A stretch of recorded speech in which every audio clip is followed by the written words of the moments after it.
Al-Malik, ya, Maha Raja. Allah Subhanahu wa taala berfirman, lillahi mulkus samawati wal ardi wa ma fihinna wa huwa ala kulli syai'in qadir. Kepunyaan Allah kerajaan langit dan bumi dan apa yang ada di dalamnya, dan Dia maha kuasa atas segala sesuatu. Jadi rajanya para raja, yang maha agung, yang maha mulia, raja di raja istilahnya. Rajanya para raja, yaitu Allah Subhanahu wa ta'ala. Hanya di dalam ayat lain, tabarakalladzi biyadihil mulku, maha suci Allah yang di tangannya kerajaan.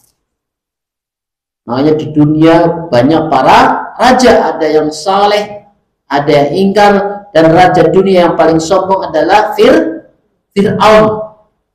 Iblis saja tidak mengakui bahwa dirinya Tuhan, tapi Fir'aun mengaku dirinya Tuhan. Faqala ana rabbukumul a'la. Itu Fir'aun. Fir'aun sombong, tapi pada akhirnya mati, tenggelam di laut merah. Maka tabarakalladzi biyadihil mulku, maha suci Allah yang di tangannya lah kerajaan, segala kerajaan. Jadi raja-raja dunia itu ya tidak ada apa-apanya. Maka ditegaskan lagi, qulillahumma malikul mulki tu'til mulka man tasya wa tanzi'ul mulka mimman tasya wa tu'izzu man tasya wa tudillu man tasya biyadikal khair innaka ala kulli syai'in qadir. Katakanlah, wahai Tuhan yang mempunyai kerajaan, Allah Subhanahu wa ta'ala yang membeli kerajaan, ya, dan raja-raja dunia tidak ada apa-apanya. Engkau berikan kerajaan kepada yang engkau kehendaki, dan engkau cabut kerajaan dari orang yang engkau kehendaki. Engkau muliakan orang yang engkau kehendaki, engkau hinakan orang yang engkau kehendaki, dan di tangan engkau lah segala kebajikan. Sesungguhnya engkau lah maha kuasa segala sesuatu. Jadi jamaah sekalian dirahmati Allah Subhanahu wa ta'ala, Allah adalah yang memiliki kerajaan, ya. Allah yang memiliki kuasaan. Allah akan memberi kedudukan sebagai raja kepada yang Allah kehendaki. Maka Allah berikan kerajaan, Allah berikan kekuasaan kepada yang kehendaki. Bahwa manusia punya rencana yang bagus, ya, di hadapannya semua sudah strategi agar menjadi pemimpin sudah bagus, sudah mantap. Ternyata kalau tidak dikehendaki Allah, ya tidak jadi raja, ya. Jadi tidak usah kalau calonnya pas memilih pemilihan kayaknya menang, ya, sepertinya menurut survei menang gitu. Semua strategi pokoknya sudah mulai, tapi kalau tidak dikehendaki Allah, ya nggak jadi. Makanya di sini tidak usah kecewa kalau calonnya karena semuanya atas kehendak Allah, jemaah sekalian. Makanya sampai sekarang di media sosial itu dendamnya sampai hari ini tidak sebut-sebut karena pilihannya.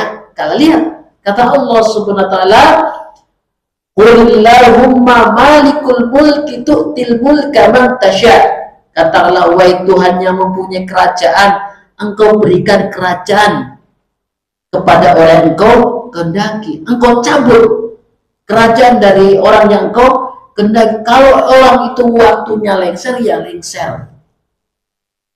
Sekuat-kuatnya Fir'aun menjadi raja, akhirnya hancur juga.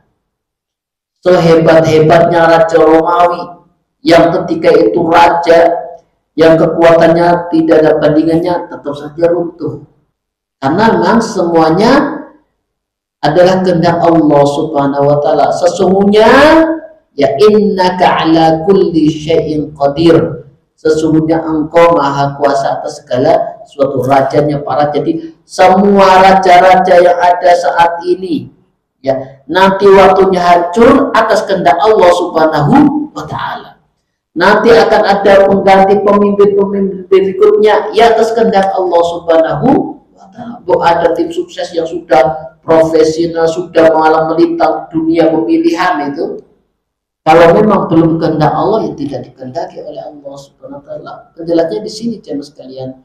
Qulillahumma malikul mulki tu'til mulka man tasya wa tanzi'ul mulka mimman tasya wa tu'izzu man tasya wa tudillu man tasya. Siapa yang Allah kehendaki untuk naik jabatan, ya Allah akan angkat jabatannya.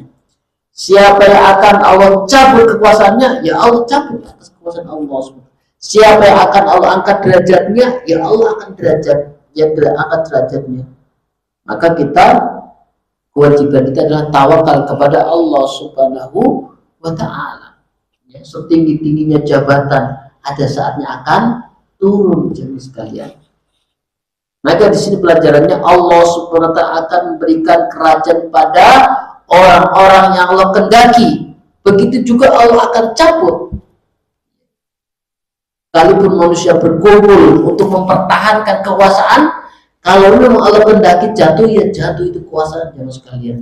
Semua yang terjadi di alam semesta ini, ya, semua diperintahkan, semua berjalan atas kehendak Allah Subhanahu wa ta'ala. Berbeda dengan manusia, sekuat-kuatnya ya raja dunia, pasti ada yang menentangnya jemaah sekalian. Maka di akhirat raja-raja dunia akan tertunduk malu, tertunduk rendah di hadapan Allah Subhanahu wa ta'ala. Anal maliku aina mulukul ard. Aku adalah raja, di mana raja-raja dunia. Jadi raja-raja, pemimpin-pemimpin yang sombong nanti di akhir akan tertunduk malu, ya, tertunduk penuh dengan kehinaan karena kesombongannya. Makanya anal maliku aina mulukul ard, aku adalah raja, di mana para raja-raja dunia. Tidak ada ya satupun kerajaan ya bisa awet kecuali awet tidaknya atas kehendak Allah Subhanahu wa ta'ala. Apa faedah dari nama Al-Malik ini jemaah sekalian dirahmati Allah Subhanahu wa ta'ala, bahwa ketika kita tahu bahwasanya Allah sang pemilik, maka kita sadar bahwa semua yang kita miliki adalah milik Allah Subhanahu wa ta'ala. Jabatan yang kita pegang, kedudukan, kewibawaan, harta, orang-orang di sekitar kita, semua adalah titipan dari Allah Subhanahu wa ta'ala. Kita tidak perlu sombong dengan jabatan kita, ya. Selama-lamanya kita menjabat, ada waktunya pensiun. Tidak boleh kita berbangga dengan jabatan, ya. Sewibawa-wibawanya orang, nanti ada sama saatnya dia menjadi orang biasa, karena semua adalah titipan Allah Subhanahu wa ta'ala. Kita bukan pemilik sesungguhnya jemaah sekalian, karena pemilik sesungguhnya adalah Allah Al-Malik, ya. Rajanya para raja yang memiliki alam semesta. Karena itu ketika kita tertimpa musibah, kita cukup mengatakan inna lillahi wa inna ilaihi rajiun. Semua akan kembali kepada Allah Subhanahu wa ta'ala, karena memang pemilik sesungguhnya adalah Allah. Kita hanya dititipi, ya. Suami panjenengan juga titipan dari Allah Subhanahu wa ta'ala, termasuk saya titip-titip istri, nanti akan diminta kembali. Makanya seorang ibu ketika ditinggal mati anaknya dua, maka akan menjadi tameng bagi dirinya di akhirat.